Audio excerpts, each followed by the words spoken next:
Hello, very welcome to Progress Junior Golf with Content Live Golf. My name is Steve Jackson, and this is Ian Waterhouse. Hello, Steve Jackson. How are you? I'm all right. Good to see you again. It feels like a long time since we've done this, but did you know this is episode 10? We've managed to get to double figures somehow. You've managed to cope with me for this amount of time. So congratulations to you, and congratulations to everyone else for putting up with this. So yeah. I feel like we're in different countries as well. By the way, we look like we're in different. I look like I'm like in the Mediterranean, but I'm not. No. I'm in Bracknell. and I'm still in England, so which was different from last week, of course, because we were in Scotland last week. So obviously, or the last podcast. So now this podcast is all about junior golf. It's about the next generation of golfers. It's about trying to get more boys and girls into the game. As you mentioned, show number 10. Today we're going to be talking about junior golf. Now it's an important subject because there's been lots of talk. We've done a lot of talking about trying to get more juniors into golf. Well, there's kind of like the elephant in the room, and that's how do you pay for that? Obviously, the cost of living is going up, petrol, gas, everything is going up in price. So it's more expensive to play the game, more expensive to get there, and not just individually, but also for golf clubs as well. So we need to find out ways of funding junior golf. So pleased to say that we've got hopefully some answers today. Joining us live on the show is award-winning golf professional Brian Mudge. So he'll be telling about what he's done at his golf club over a number of years, many years, in fact, to promote junior golf and doing a fantastic job. We're also going to hear from European Challenge Tour professional Ryan Evans, who can give an idea about how much it costs to play in some of these junior competitions and elite amateur competitions.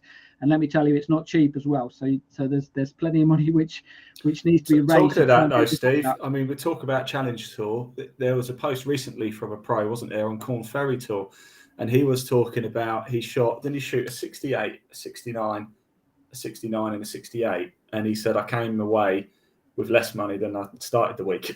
It's unbelievable, isn't it? I did see that post. You're right. I saw the same one, and I thought, wow, how difficult is it for these guys, kind of thing. And that's a professional level where they can earn money. And obviously, when we're talking about junior golf and amateur golf, you can't quite earn. Well, you can't really earn anything. You can't earn anything. So, but we're also going to hear from Stacey McNicholas, who works for the Golf Foundation. She was actually one of the nominees for the England Golf Awards, nominee for Women and Girls Trailblazer category. So she can give us some ideas about the authorities, how they can help out with funding, both at individual and at club level as well. So really important messages that hopefully we're going to go across in this show. Definitely. Now, first things first, though, let's get the golf news then.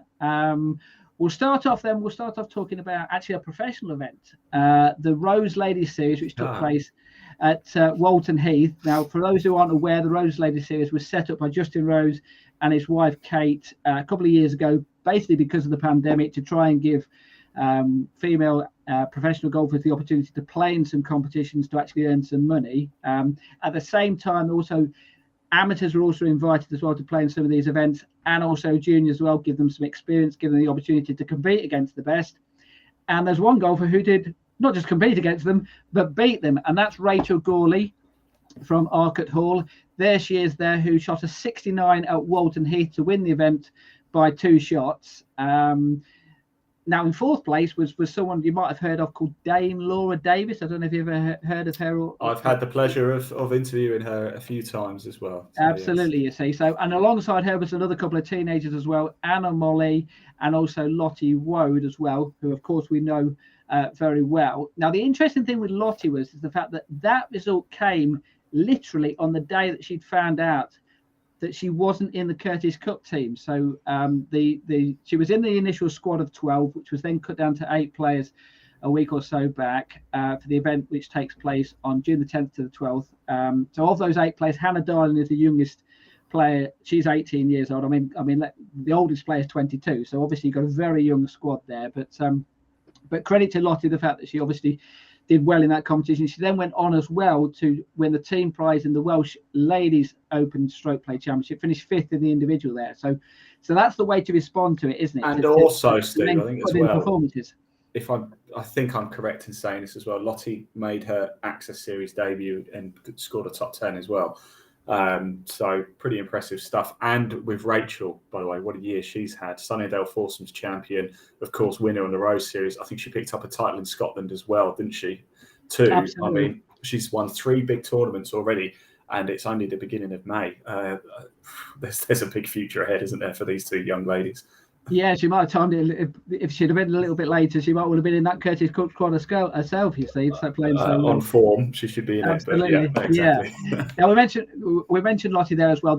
Now she will be a replacement for the Curtis Cup. I don't know. I mean, if I'm being honest, replacements very rarely do they make it in. There has to be an injury really. There's a second replacement as well, which is Beth Coulter from Ireland. Now she actually was the youngest player in the entire squad. She was 17 years old.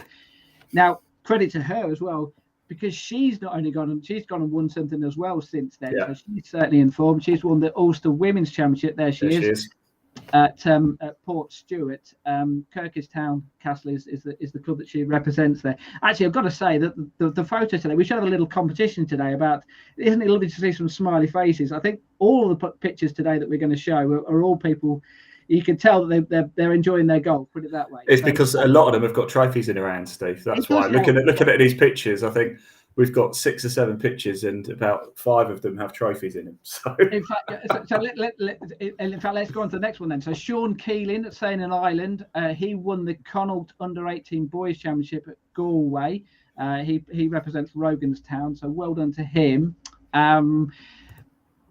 Wales, the Welsh Men's Open Stroke Play Championship. Another teenager did really well there. 17-year-old Colin Burford from Rutland Golf Club. Now he won with a 4-round score of 287. You mentioned the good smiles on the face, aren't they? Yeah, does help when you got a trophy. Yeah, he won by 1 at Ashburnham.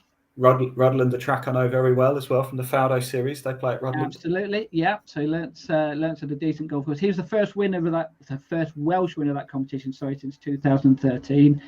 Fellow Welsh golfer Matt Roberts finished second in that event. Actually, a few weeks earlier, we missed this in the last podcast, but 18-year-old Tom Bastow from Isle of Purbeck, he finished tied first in the Duncan Putter at Southern Down Golf Club. He finished with level with Sean David. From P&K Golf Club. There was no playoff in that competition, but although they finished tied, but as you well know, playoffs are a little bit. You have to get careful with playoffs, don't you, about videoing them and just in case something goes a little bit wrong. Can I just say that we, for those who don't know, we were broadcasting the 2020 Pro Tour last week up at Rockcliffe Hall, and there was a rules controversy there. Chris Hansen, of course, former European Tour player, won the playoff against Dan Brown. However, it transpired that he took, he placed the ball in the wrong position. It was DQ'd, which was a shame for him. However, I will say we've had 250,000 people watch that playoff now because of the controversy. It's been shared across the world. So, hey, it's all good. It's all good press. VAR in golf, isn't it? From the media side of things, it's brilliant. Absolutely. Now, so going back then, some big events that have been taking place in recent weeks. The Fairhaven Trophy, obviously no playoff in that competition we just mentioned there. Definitely no playoff on this one because Ben Brown from Robanby Golf Club, he won by 5 shots, 66, 69, 72 with his last 3 rounds. Started with a 71, but it all came down to the first hole at Fairhaven. Basically, in his second round, he holed out for his second shot for an albatross on the par 5. Third round, didn't get an albatross, just missed the green, so he just holed an 80-footer for eagle in the third round. So that's the way to start a round of golf. So well done to him. Also, sorry, Steve, to interrupt. Talking to Ben Brown, he played in that 2020 Pro Tour event as well, and he was leading amateur. So he's obviously another player to watch out for, someone who's playing really well. Another one as well who did really well in the Fairhaven Trophy, Josh Berry, who finished third from Doncaster. He won a Clutch Pro Tour event, I think, at the Belfry a few weeks ago, or might have been very recently. He kind of course record 65 in the final round there. So another player in good form. The Girls' Trophy, that was won by Katie Poots from Ireland. She finished on 1 under par. Actually improved as the tournament went on. Finished with a round of 72. Second place was Isla McDonald O'Brien, who also finished runner-up in the R&A Girls Under 16s Amateur Championship, which took place at Enville. She's a Shrewsbury member. Finished joint runners-up. Actually, she was 4 shots behind the winner though. Another informed golfer. We're talking about players who could have made it to the Curtis Cup squad. This is another one, I think, well, can't say for certain, but is on that way. Isla's a Faldo regular as well. I'm sure she played in the grand final last year too. Yes, she did. You're right. She did. Grace Crawford, though, from Scotland. She's the one to watch out for. North Berwick Westlink. She won by 4 shots. There she is. Yeah. She also won the Helen Holmes Scottish Women's Open previous week. I've got to say that's a fist bump on the right hand side. Now, I love my photos with fist bumps. I say whenever you hold a putt, give a good old fist bump. It does help when you just eagle the last hole to win the tournament, mind you. So I think she probably deserved the fist bump. Yeah, absolutely, yeah. So previous winner of that competition was Hannah Darling. As we mentioned, she's playing in the Curtis Cup. So some quality coming through there. Lytham Trophy, that took place. Another Scottish golfer did well in that. Another in-form one, 15-year-old Conor Graham was runner-up there at Royal Lythington. And Beaconsfield's John Goff won. Outrageous chip-in birdie on the 17th, and then a solid par down the last won it for him. John Goff, sorry. We talk about Rachel Gawley has had a year. John Goff has had some 12 months as well. English amateur champ. He won the Spanish amateur championships as well. I think he's on his fourth big win in 12 months. Wow.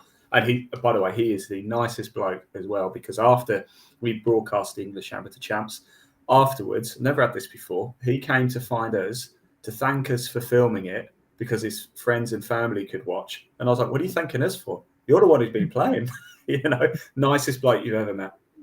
I wonder if it had said that if it had quadrupled the last hole to miss out. I wonder if it probably punched me in the face. But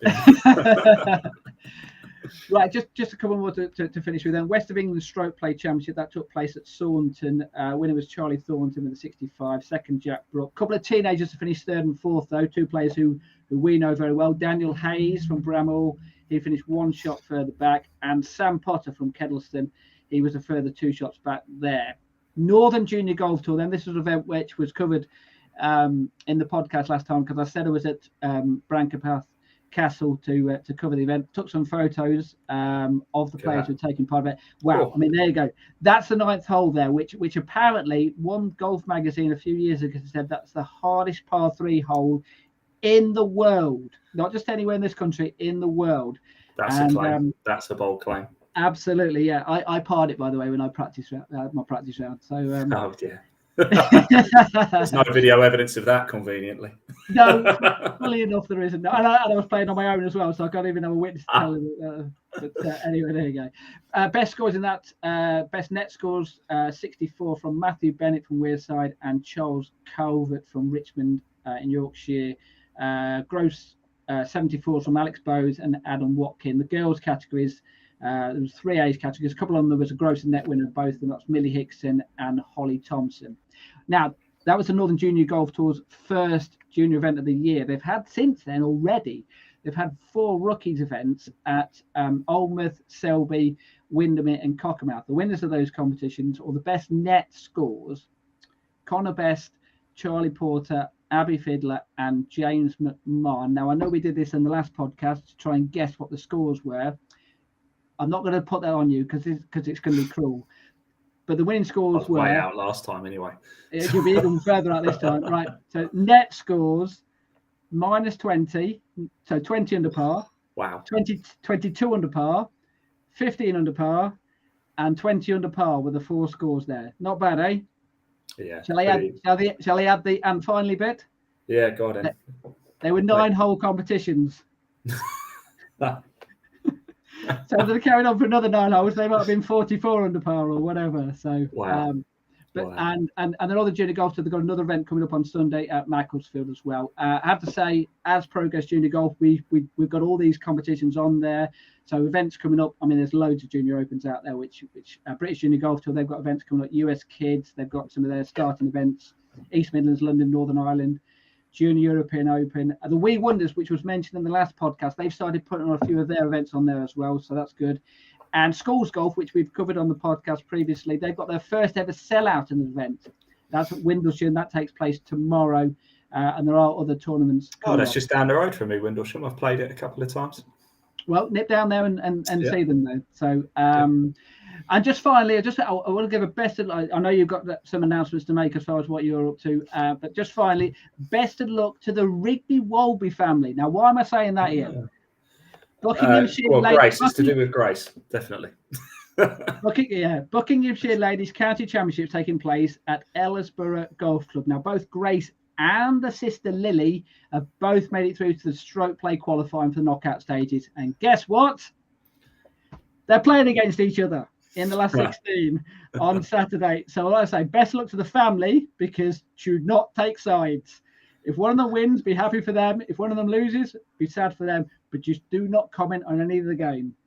That'd be an interesting dinner out that night, won't it? Saturday night. Absolutely, yeah. I can imagine, can't you? So, but yeah, well done to both of them to make it through to the knockout stage. Yeah, that is fantastic. That really is.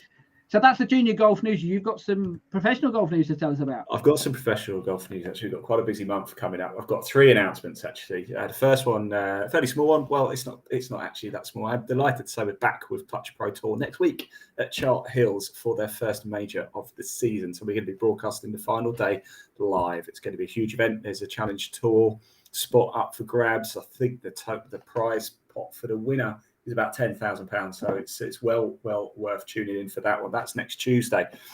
On to the Friday, Steve, and this is something that is of interest to you as well. I'm just going to pop this down so we can see the Cairns Cup.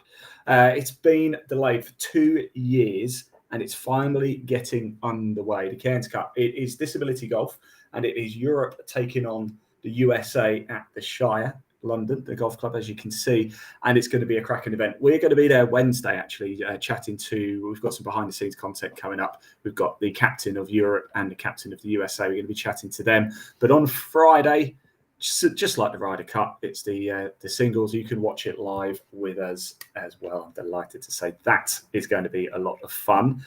And I know, Steve, we might have something coming up on this podcast too. Absolutely, we have. We're going to be coming to disability golf within junior golf as well in one of the podcasts coming up, because we're going to be talking to various people about the things that they have to deal with, which we as able-bodied people won't necessarily be aware of, and in particular with juniors as well, the stigma of it. So it'd be great to obviously cover this subject.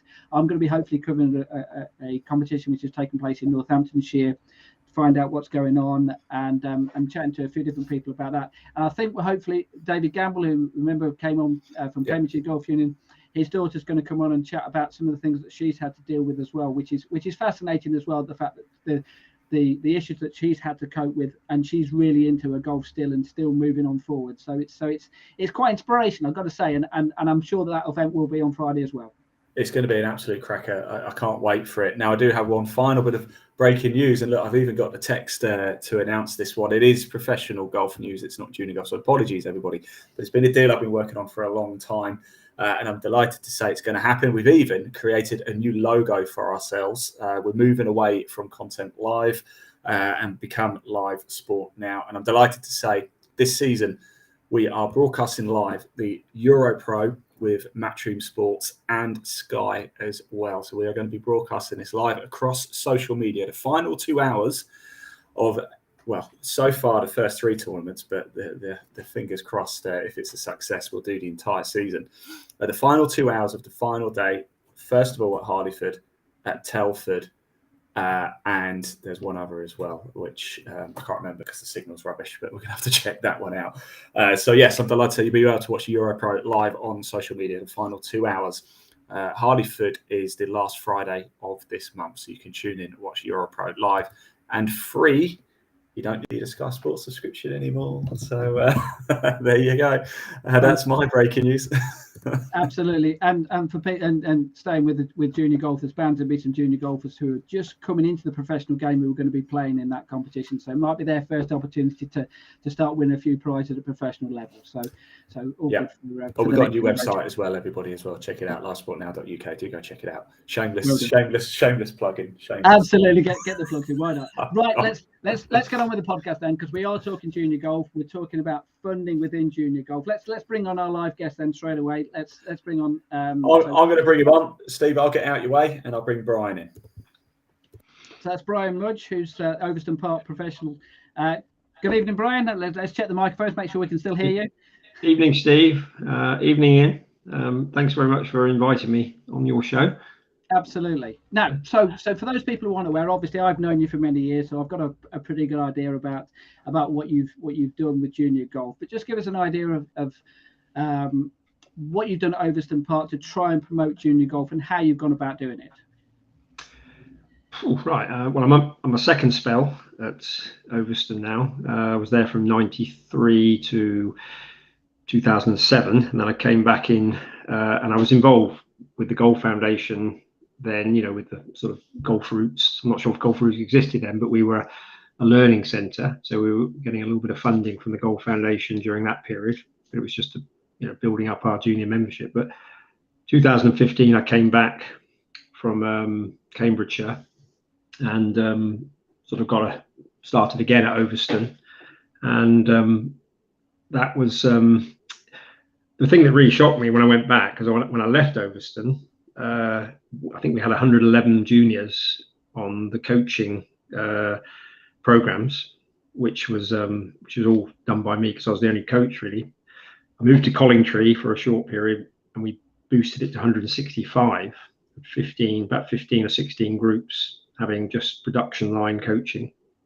Went away, as you know, to Cambridgeshire for a project which unfortunately didn't work out. But when I came back, I think came to Overstone, we had about 3 junior members, one of which was Bailey, and there was a couple of others. So in that sort of period, 7-year period, all the juniors had disappeared. So one of my first tasks by the general manager then was to build up the junior section. I think fortunately we got a little flyer from the Golf Foundation about a new scheme that they were doing, which is being sort of supported by the HSBC, and I showed it to our captain. I said, well, what do you think we can do here? Captain of the day, a guy called Stephen Moore, and the lady captain Glynis Winjall. But said, what can we do here? Can I do something with this? Get into schools, do a bit of try golf, but really it's all about getting them to the club. It's all very well teaching them with plastic clubs, but can we get them over to the club, playing golf, having regular coaching? But we had to have a sort of a community scheme to it. So it was really offering the golf at the time. I think there was a bit of lull in junior golf anyway, in the sort of 2010 to 2015 period anyway, whether that was a national thing. So there were perhaps other things going on. So how do we get them playing golf again? Because golf, I think, was clearly on the decline nationally, and maybe not county, because I think Northamptonshire's always been a good county for junior membership. So we sort of devised a plan of going into the schools, helping effectively sporting underprivileged children. They were just not getting enough sport, and obviously we wanted to attract them to golf. I mean, we probably got about 7 big schools, primary schools near us, probably within a 4 or 5 mile radius, and yet it's probably quite rare that they know that there's a golf course just down the road. That was the feeling then. So we got together a scheme where I went into several schools in the local area. We sort of got to know the sports organisers there, and we kind of built up communication with them. And main thing was then to get them back to the club. We gave them sort of free coaching. That was the plan. I mean, HSBC liked our plan, gave us £1,500 grant to do it. Captain of the day, Steve Moore, was so kind of pleased with that response and the plan he'd put together, basically, with a little bit of input from me. He decided to put all his money from his charity raising that year to this plan. So he said all the money was going to go to that, for coaching and funding all this. So we'll go into more details of how the funding came about, kind of thing. We've obviously got the Golf Foundation. It's something you mentioned there, the Golf Foundation. We've obviously got Stacey McNicholas, who I had a chat with earlier today, and just found out what the golf authorities can do for promoting junior golf, and how can they financially help, not just individual golfers, but golf clubs as well. Let's just hear from Stacey. Have several organisations within golf that can really help support golf clubs, individuals, get support and financial assistance. The Golf Foundation can help golf clubs and junior sections to access support, resources and funding to help them introduce new children to golf, but also to help them build their junior section up and also to retain juniors. So if there are any clubs or volunteers, coaches looking for support, they can contact the Golf Foundation, their regional officer. The information is on our website, and the best thing to do is for them to contact the regional officer, who can have a meeting or a phone call and discuss further about the support available. So the England Golf Trust can help young people who are either in full-time education or under the age of 21. There's various bursary grants schemes available through the trust that can help young people who are in financial need or deprivation. There's an England Golf Trust grant which can be applied for by the young person. Obviously, if they are young, for example, primary age, a parent can support with that application or a guardian. So there's a grant available. There's also bursaries available for young people in further and higher education. So we have several schemes available there that can help with golfing expenses or university expenses as well. There's also, we have a scheme called Ping Prodigy, which helps young people access equipment as well, which is funded in partnership with Ping, which is really good. And we also have a grant scheme available for youngsters with a disability, young golfers. So again, there is support and a grant available for that. So we do have support available, and we're really keen to try and reach young people who are in deprivation or in need of support, financial need. There's bound to be people out there who might be a little bit overawed by that, in the sense of where do I even start there? Because obviously there's so many different ways that they can go about it. So what would your advice be then initially, let's say for an individual out there who would like to play golf but just doesn't have the funding to do that? I think the best thing I would suggest is you could contact your golf club directly, your local golf club, and see if they could help. If they're offering, some clubs offer free or funded taster sessions, so that could be a route to go down. You could again go to your HSBC Golf Route Centre, which the Golf Foundation can help with. There is also the England Golf Trust website, so if you've tried golf and you're looking to continue, you know, you've maybe done a taster session or a few lessons or done it through your school and want to do more, I would go to the England Golf Trust and have a look at their financial support available. Again, if we can share the website through this podcast, then that would be great for people to be able to have a look at the information and grants available. If there's a golf club listening and they perhaps they may not have had quite a big junior section in the past, what would your advice be to them of how to go about to get the funding to be able to do that? There's various ideas that clubs can put in place, and again there is those grants and support available to help with that. But if clubs are looking to grow their junior section, we'd always recommend taster sessions, whether that's in schools, in the community or back at the golf club, and putting on introductory coaching programs to help bring them into the club. Again, that's where you can get the wider club involved, volunteers or young people to help run them as well with the PJ professional. So if clubs are looking to grow junior sections, that's one area that you could look at to help grow junior golf at your club. And we don't want finance to be a barrier for any young person. Again, you can have a look, again, there's support and subsidised equipment, or I know some clubs do often they will lend equipment to young people. So if you want to try golf or you want to go into coaching, most clubs do offer equipment that they can use, so that's not a barrier to stop you. And I think there is a big perception that golf can be expensive, but it doesn't have to be. And again, Golf Foundation are really keen to support clubs. The England Golf Trust is out there to help. We are really keen to reach those young people, so do have a look and reach out and have a look into what is available. Again, I know some parents have sort of passed on equipment to other juniors and clothing and things like that to help with the expenses of golf. And there's lots of clubs that are really keen to get new young people in.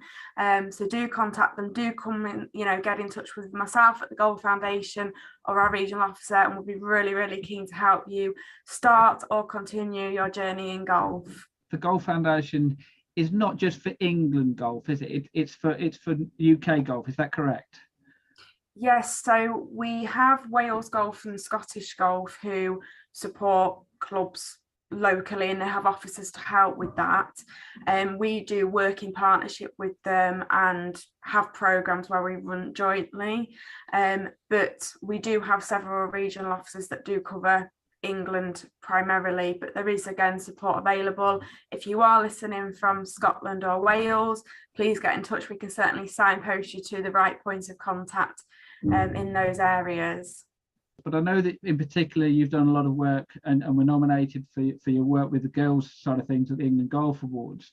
So just give us an idea about what specific packages there are available for girls in particular. The organisations I work with, we do support any young person, boys and girls. If you are a female listening, there are specific projects and support that you can access. So each county association will have a specific girls setup or section that can support girls with their participation. So depending upon your county, you will have a junior organiser or a coordinator or a point of contact you can go to. I know through my voluntary role that I'm involved with in my own county, we run coaching, get-togethers, competitions, events for all levels. And again, we get funding and support in to help subsidise them. So I'm sure whichever county you are in, there is that support and that provision available. From the Golf Foundation perspective, again, a lot of our programs are focused on sort of introducing children, getting them into coaching programs, also retaining them. We have a girls leadership program that we run. So if you are a girl golfer who's really keen to go into a career, we do have that we currently run annually. Again, some clubs run specific introductory or coaching programs which we help them with.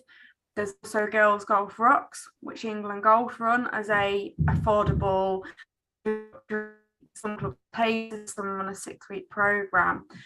So I think that's roughly about £35 this year, and they can get a goodie bag and 6 weeks of coaching. So that's very much in line with a lot of other sports and what they are offering. At the England Golf Trust, we do have grants and schemes available for boys and girls. We do specifically have the UZLE bursary, which is for further and higher education females studying. And again, there's support available through that grant of up to £2,000 per year for 3 years for female students. So if you are in that position, have a look at the England Golf Trust website, englandgolftrust.org, and you can find that information. So some of it's quite generic to boys and girls, but there are specific programs and initiatives available for girls. Give us out all the website addresses and the contact information which are the appropriate ones then for people to get in touch with. Yeah, so to simplify it, have a look on the websites, contact info on there. The Golf Foundation is www.golf-foundation.org. For the England Golf Trust, it's englandgolftrust.org. And then if you're looking for your county association, the best thing to do is go on Google, search your county name, and put in Golf Association, and it should direct you to your correct Women's Golf Association. There's normally a junior specific section on the website, but it's the junior organiser contact to look for. So that was Stacey McNicholas then from the Golf Foundation. Obviously you listened to that for the first time, Brian, but I'm guessing that some of the things which she's mentioned there in terms of the funding which are available to golf clubs is some of the things which you used as part of what you were trying to do at Overstone Park. Is that correct?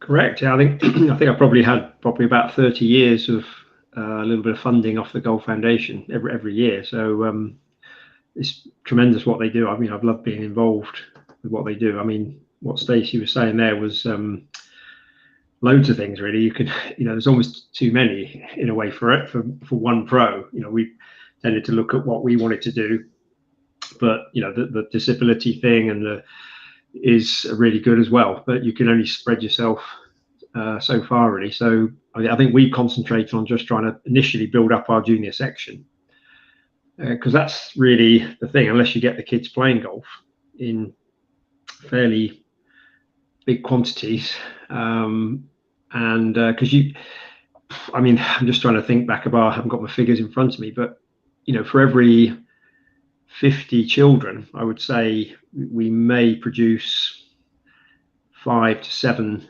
junior members. So and we give them a fair bit of coaching, but we lose them along the way. So So okay. So let's go through that process, because obviously you're an experienced coach now. You've been doing this for many years, so you've had that conversation with whether it's your club captain, whether it's your general manager, whoever it is at the golf club. So what kind of conversation, if there's a golf club or a golf professional watching this and going, I'd love to go through that, but how do I even start that conversation whereby the answer's going to come back, yeah, you're probably going to lose 50% of them. How do you counter that? How do you convince the club to go with it? Yeah. I don't think you necessarily lose them forever, because they'll come back. I'm just saying, there comes up, I mean, most of the kids I teach do about 6-7 different sports. So golf is time consuming. So ultimately you need money. That is the key thing. I mean, you need money and enthusiastic people to do the job, not only the coaching side, but the administration side as well. I used to do all that, but now there's a great group of people at our club that really help with whether it's the organisation of the sixes, the roll-up, social competitions, all that sort of thing. So we try and sort of nurture our juniors as much as we can. Sort of getting them in the coaching, getting them integrating them into the junior section, and we find a lot of our juniors now are helping the younger ones come on. It's very fragile, junior golf really, because you could easily the whole system could break down easily. As happened, because obviously you came up with a perfect example there, whereby you left a golf which had a flourishing junior section and came back, less than a decade later to nothing again. And I mean, how demoralizing must have felt a little bit, all the hard work that I put in, kind of, did it feel as if it had gone to nothing? It was a bit sad. I mean, it was nice when people sort of rejoined the club, because I'd come back and they said, oh great, you're back, and we got the programs going again, and suddenly we saw juniors, because members were saying to me, it was so sad to not see junior golfers playing on the golf course. I mean, we've perhaps built it up now where it maybe have gone the other way. They might be a bit sick of them, because there's so many of them, our juniors, winning events. Probably hasn't actually reached that yet, to be honest, but the members of the club are very supportive of what our juniors do. So I mean, my goal is, which would be great, is we've just about got the level now where the amount of juniors playing in adult competitions is about right, but we could get to the stage when our next group start coming through and getting handicaps that allow them to play in adult events. We might have to start having qualifying events within the junior competitions to play in the adult events, which actually that might seem a bit negative, but I think that's a very positive thing really, because as long as the club say, well, look, we want in every adult club member adult member event, we want 10 or 15 juniors playing. Obviously they couldn't necessarily accommodate 50 because obviously you appreciate the members are paying quite a large amount to play the course. Now, you mentioned there about how the members might react to juniors and perhaps being too many juniors. I mean, we're not going to name names with clubs here, but we're all well aware of golf clubs out there who don't promote junior golf as much as they would like, kind of thing, and they come up with excuses for the reasons why they wouldn't do that, and that might well be one of them. The thing that you just said there, in the sense of, as I play off, I don't know, whatever, 15, 16 handicap, and someone comes in off a 54 handicap and absolutely walks all the competitions. And then as you got with your club, you might have the next year's worth of juniors to do exactly the same thing the following year. So how do you, as a professional, how do you counter that? How do you kind of like get them on board, the members? Because it's getting the club on board, but it's also getting the members on board as well. Well, I think that goes back to 2015 when we got the original grant, because we sold it to the members and management as well, because you've got to create this perfect storm of support of the management, because they realised that we were quite expensive really for junior membership. I mean, our junior membership was like 250 quid, and new owners came in and slashed it, gave free junior membership for under 12s. There's a little bit of criteria attached to that. They had to join into the coaching schemes and stuff like that, but it was all free. And the 13 to 17 sort of fees were not, they were about £90. So we had the management on board. All the members who originally would give to, say, the captain's charity thought, well, I mean, and it's great, you give into certain charities, but I think they felt the time was right almost to sort of say, well, we'll give our money and we can see the benefit of the money we're giving to the club in the form of our junior members going out. They're wearing our red shirts and our black tops and our hats, and all that was paid for by the members. And so it gave them a little bit of a pride in seeing that, knowing that they, and all the sections did that. Our senior section was very supportive. Our ladies section fantastically supported, and obviously the men's section as well. So we pretty much had 100% support. 99% probably. I think for me, I was obviously putting in a lot of time for the coaching, because you can't. When I train the golfers, if I'm trying to get them up to course standard, I've got to take them out for the last hour of light in the day. I can't really sort of take them out at peak times. But then we started to get support from the members saying, well, we started holding foursomes tournaments where, an adult member would take out an inexperienced junior and that sort of thing, which were really popular events. That enthused the juniors a lot. That's what it is. You almost have to give them the bug, really, in a way, so that they want to keep coming down. Because it's, you can imagine the conversation between a parent and a junior. Do you want to go to the golf club today? Now, they've had a bad experience, or they've not been sort of playing well, or the weather's not. They might not want to go. So you want to feel that they're jumping out of bed and wanting to come to the coaching sessions or the competitions and that sort of thing. So you've got to keep that enthusiasm going. Also, the point I was going to make as well is that getting the club on board as well is that. I mean, you mentioned about bringing them within the competitions as well. Is that for those people who aren't aware, your junior team, for example, you had two teams last year, and the junior league final for the county was between your A team and your B team. So those members now must look at the junior team and go, we backed it 5-6 years ago. There's the reward. There's the result. That's what you backed. I mean, how satisfying is that? And as it is, well, simple question: how satisfying is it? Well, personally, very satisfying. But I think it's satisfying to every member. That they. Full of pride for the club, because we're a very sort of social club, really, in a way. We're obviously not a private club, but we're very welcoming. Pretty much all the members are very, very supportive of everything that goes on at the club. So I think the simple answer is really yes. We're very, very proud. But I mean, we're also proud of the fact that we're unbeaten in the sixes. No team has beaten us yet. Now, okay, I'm throwing down the gauntlet to the other teams, but that's great, because there should be strong academies or whatever at every golf club.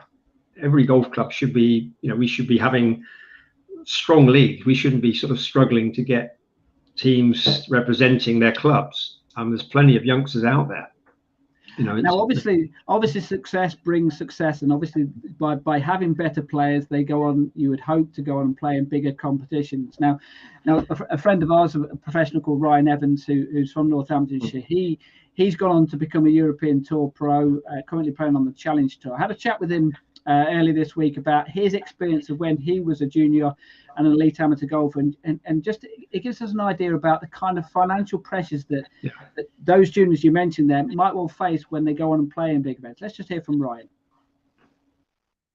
I played obviously junior county golf, which is obviously covered by the county. I didn't play many junior elite amateur events apart from maybe the Caris and things like that. But then obviously moving up into the men's amateur golf, your costs are almost as close as potential Euro Pro events. You're traveling up and down the country. You're having to stay in hotels. The tournaments are 4 rounds with a practice round.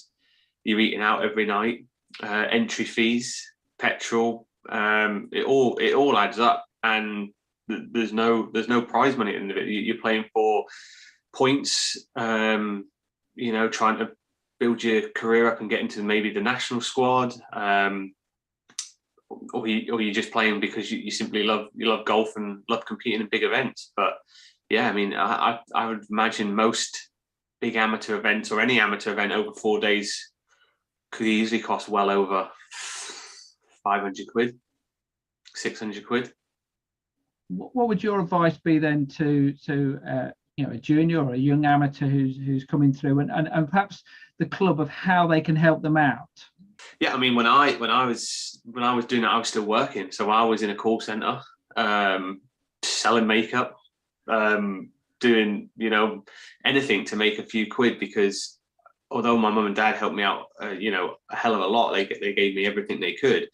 I still had to put my own money towards it. I still had to, they couldn't afford to pay for everything, so I had to go and get some money. And I think I was making about £900 a month at the time, and all that just went back into my golf. So from that side, do whatever you can to make a few quid to help your parents out if they're not in a fortunate position to be able to pay for everything, or help fund you. And then the golf clubs, it's really difficult because it's hard to ask for funding, especially if you've got clubs that have got 10, 11, 12 really good kids that can compete. It can turn out quite expensive. It's really difficult. You really need a big backer into junior golf or into your club teams and stuff to sort of help them out. So that was obviously Ryan Evans talking about his experience of when he was a junior golfer and perhaps more so an elite amateur golfer. Now, you mentioned earlier, Brian, about Bailey Pike, who we know, who appeared on the podcast earlier in the year talking about college golf in the US. Now, we spoke about it actually in the last podcast, whereby she qualified for the grand final for the Faudo series. Now, obviously, that's going to be expensive for her, to go over to the States to college, and then potentially to have to get from there to the grand final in the UAE and then back again. And as a club, I mean, how difficult and what help can you possibly give someone in that position? And like you say, success breeds to success. This is something you may have to deal with on more and more regular basis. That's right. That's the challenge. We've got to keep getting people who want to put money into the benefit of junior golf. That creates more good juniors, so we need to find more money for them as well. I mean, we're really pleased to have helped Bailey as much as we can this year as a club. Some money came from some junior funds we had. We also have some people may be aware, we have the Tim Stockdale Foundation, which was, Tim, as you probably remember, was an international show jumper, and sadly died about 4 or 5 years ago. And he was very passionate about not just golf, but young people in sport, giving them a chance, all sorts of sports. And Laura, Tim's widow, she felt what we were trying to do at Overstone was sort of matched in a way, what Tim's dream was, so we sort of developed what we call the sounds a bit corny, but it was the Sporting Stars of the Future kind of academy. And we initially had 4 players, Amy Nunn, Bailey Pike, Ollie Godwin, who was from the scholarship scheme, or the original captain scheme, which is really fantastic, and Jaden Pham. Now the criteria was, we keep looking at each year, but the criteria then was to try and sort of get to single figures, and then they got a grant from this fund, and we're into, I think, the 3rd or 4th year of it now, which is a £1,000 grant going towards additional expenses, because obviously when they start playing in regional and international events, like Ryan was saying there, the expenses go up massively. So that £1,000, it doesn't actually go a long way, but it does help. And so we're very glad that that will be going to Bailey and the others. So it was interesting listening to Ryan there, actually, because I remember Ryan when I was junior team manager, county junior team manager. Ryan was just going through his last year as a junior, and when he talked about sort of working in call centres, it was really sad, because I wanted him to play in the county team, but he obviously had to work a lot of the time, so I couldn't get in for the matches. And he obviously a fantastic talent, and he had a wrist injury, which is a bit worrying for him as well. But so I never really got a chance to sort of see him perform at county level. But it's obviously great to see he's come through the county system in some way. Now, there's another thing which happened 2 years ago, whereby I was contacted by a junior open at Nuneaton. They wanted more players to play in their competition, and I thought, well, I know a professional who's got a few juniors who might be interested in that. So I contacted you and said, would you be interested in sending some of your juniors to it, kind of thing? And you did, and it was a fantastic field. There's about 80-90 players playing it, and you sent 15 of your juniors to go there. And I've actually got a photo of the conditions on the day. I think it's credit to your juniors, the fact that they came along and played at this competition, because it wasn't the nicest of weather, kind of thing. But just to give us an idea about what you did, how you helped fund them to go and play in those competitions, because in inverted commas, it was only a junior open. It wasn't anything major, but it was an opportunity for your players to play outside the county, wasn't it? Yeah, definitely. I mean, it was perfect, because a lot of them had just got their first handicaps, and they kind of understood what it was about, so they were keen to sort of go to other courses. It's great, like you're doing the British Junior Progress Tour now, which is allowing our juniors to go to other clubs within the county a bit more.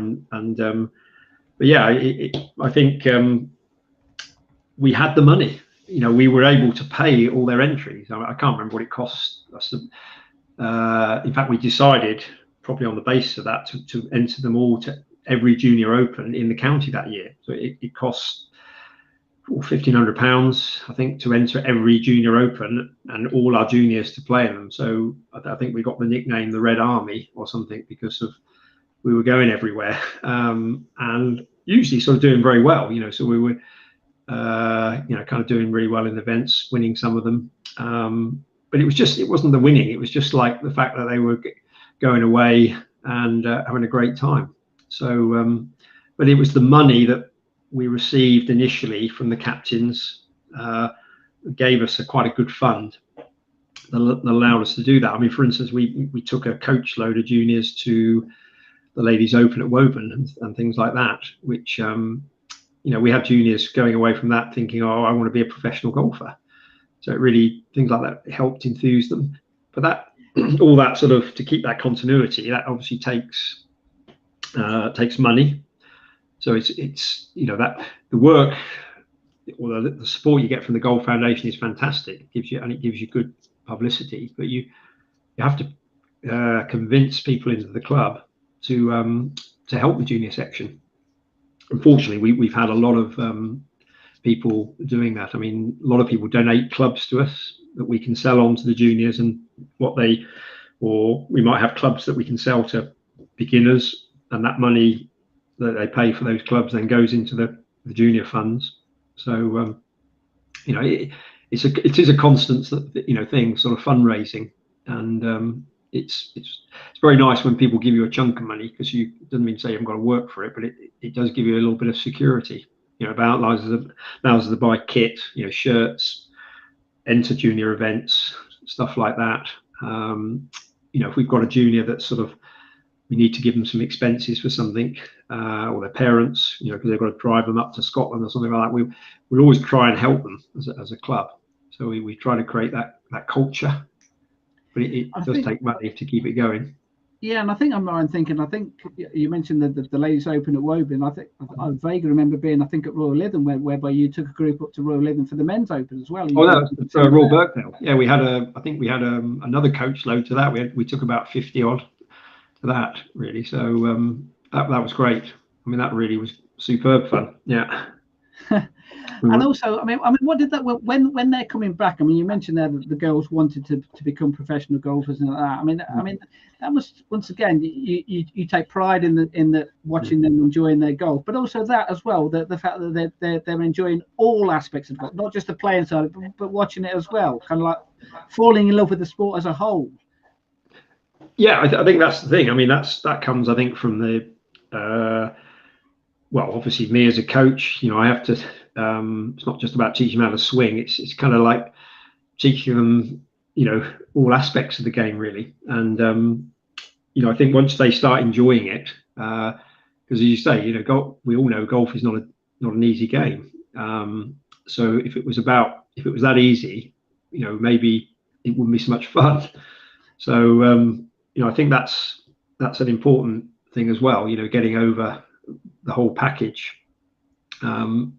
And then almost wanting them to enthuse them to learn and keep improving. I always have this saying that golf is it's like a cycle of fun, learning, and improving. Fun, learning, improving. It's all those three have got to keep working in a cycle. If you take one of them out, then the whole thing breaks down, really.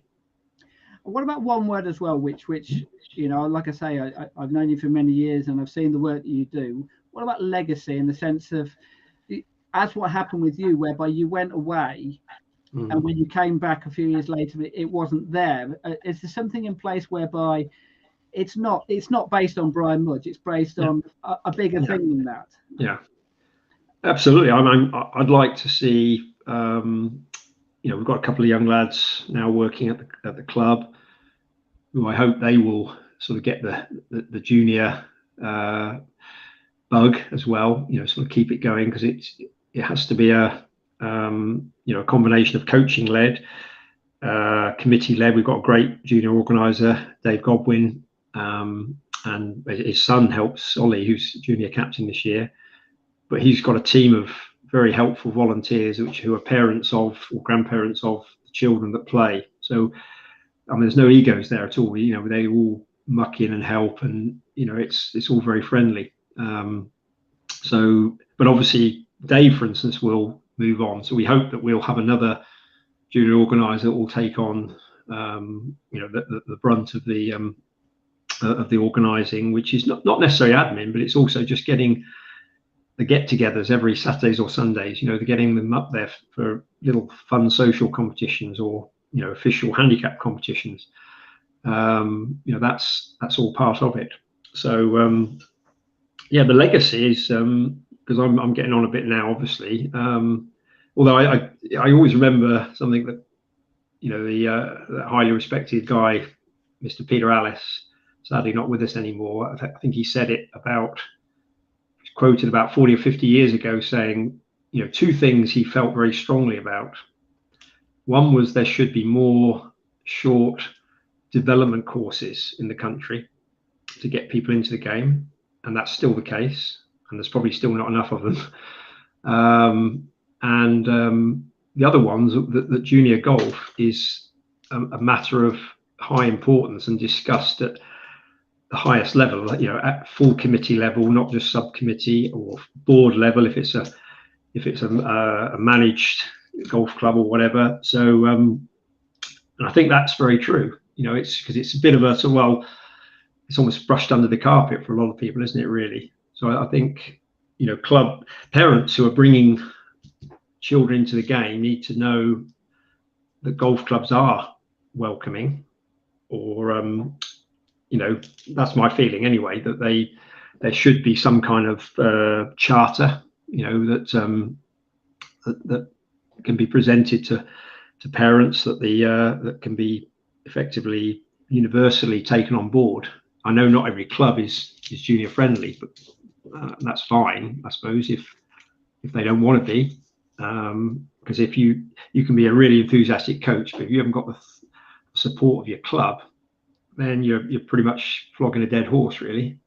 So I suppose the whole point of this podcast is to say that funding of golf is key to that as well, and that's the reason why I brought you on, Brian, because I wanted to obviously give you the opportunity to explain what you've done at Overstone Park. Obviously we're running out of time now, so we'll bring Ian back in because we can have a chat about the next podcast, which just out of interest, Brian, you might be interested in what's in the next podcast, because the next podcast is about health and fitness in golf, which... Yes. Oh, yeah. That's the whole package. Yeah. It's great because well, Josh, because we, as you know, we've got a gymnasium at our club, and Josh, who's one of the fitness instructors, he's done a lot of studying and taking some exams. He's taken some. He's got himself DBS now, and he's running sort of regular Friday night junior fitness classes, and he's doing it for the seniors as well. So he's a really so enthusiastic. So he's a good guy.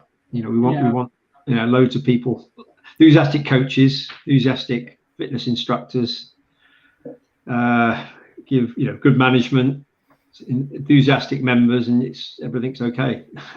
Yeah. All right. Well, look, I really appreciate my parents as well. Forgot them. Oh yes, yeah. The chauffeurs, I call them, devoted chauffeurs. Yes, absolutely, yeah. Look, I really appreciate your time, Brian, and thanks so much for all the work you're doing to promote junior golf. It is appreciated, and as I mentioned there, the rewards are there. People, you would hope that people can see that when the effort is put in, the money's put in, and the time, the rewards come at the end of it, and I'm pleased that it's working out well for you, and long may it continue as well. Thank you, Steve. Thank you, Ian. Right. So next podcast, then, like we say, we're going to be talking about health and fitness. That's going to be in 2 weeks' time. On that, we've got a longer interview with Ryan Evans there, who's got a couple of things to talk about in particular. We're also going to be talking to a young lad who broke his back last year playing golf. So it's interesting to hear how he come through that.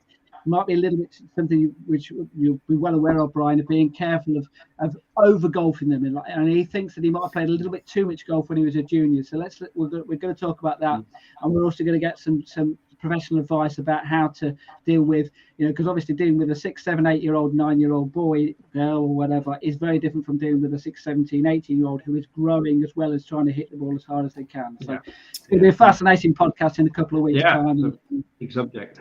Absolutely. So, and we've got more to come as well. Like I said, we've got a disability podcast coming up and others as well. So anyone who has any ideas about what junior podcast we could be doing, please get in touch, because we're all welcome to ideas, and we'll talk to anyone about various different things. So I will just give you a plug as well, Steve. That's the Progress Junior Golf website at the bottom. There is a link in the body of this broadcast, or wherever you're watching it across Facebook, YouTube, Twitch, Twitter, LinkedIn. Give it a click. You can contact Steve on his website. That's the website. Check it out. It's an absolute gold mine as well, by the way. If you're looking to find a junior golf talk, it's not on that website. It doesn't exist. It's fact. Absolutely. Right. We shall see you in 2 weeks' time then. Thanks very much, Ian. Thanks very much, Brian. Thanks very much also for Ryan and also for Stacey as well. Really appreciate everyone's time, and have a good evening. Ciao, ciao.